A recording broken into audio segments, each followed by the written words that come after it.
वडिलांना धमकावल्याच्या बद्दल आणि पिस्तुलाच्या सहाय्याने दहशत निर्माण केल्याबद्दल गुन्हा दाखल करण्यात आला। मात्र अद्यापही त्याला अटक करण्यात आलेली नाही। निलेश चव्हाण याच्या घरी काल पोलिसांचं पथक गेलं होतं, मात्र तो पोलिसांना सापडला नाही। पोलिसांनी त्याच्या घरामधून लॅपटॉप जप्त केलाय। निलेश सापडत नसल्यामुळे त्याच्या आईवडिलांना नोटीस बजावण्यात आली। आज त्याला चौकशीसाठी हजर राहायला सांगितलंय। निलेशचा फोन सध्या बंद आहे। निलेश चव्हाणवरती अपहरणाचा गुन्हा दाखल करण्याची मागणी कसपटे कुटुंबियांनी केली आहे।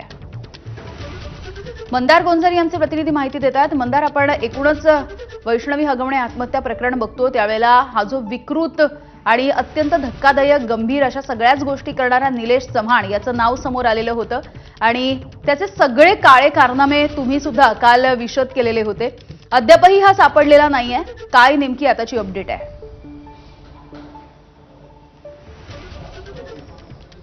निलेश चव्हाण खूप महत्त्वाची भूमिका निभावत होता हगवणे कुटुंबियांमध्ये, त्यांच्या निर्णय प्रक्रियेमध्ये।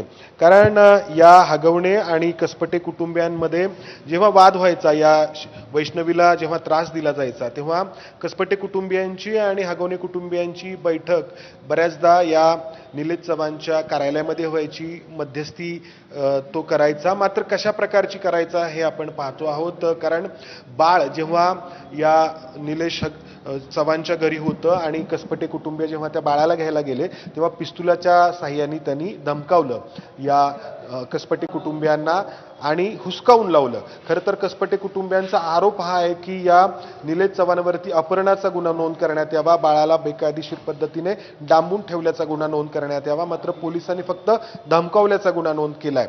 या गुन्ह्यामध्ये अटक करण्याची गरज नसते आणि त्यामुळे पोलिसांच्या भूमिकेवरती, वारजे पोलिसांच्या भूमिकेवरती संशय व्यक्त होतोय।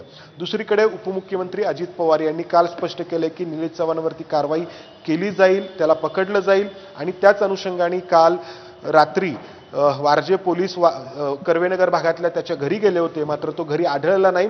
घरातून त्याचा लॅपटॉप जप्त करण्यात आलाय। त्याच्या आई आणि वडिलांना आज वारजे पोलीस स्टेशनला चौकशीसाठी बोलवण्यात आलंय। हा निलेश चव्हाण किती विकृत आहे हे आपण पाहिलेलं आहे। त्याच्या पत्नीचा कशा पद्धतीने त्यांनी अमानुष छळ केला हे पाहिलेलं आहे। वारजे पोलीस स्टेशनलाच त्याच्यावरती गुन्हा नोंद आहे, मात्र त्यावेळी देखील पोलिसांनी त्याला अटक केलेली नव्हती। अटकपूर्व जामीन मिळावा त्याला यासाठी संधी उपलब्ध करून दिली होती। आता या प्रकरणात वारजे पोलीस काय करतात याकडे सगळ्यांचं लक्ष असणार आहे। यामिनी, अगदी मंदार, धन्यवाद सविस्तर माहितीसाठी।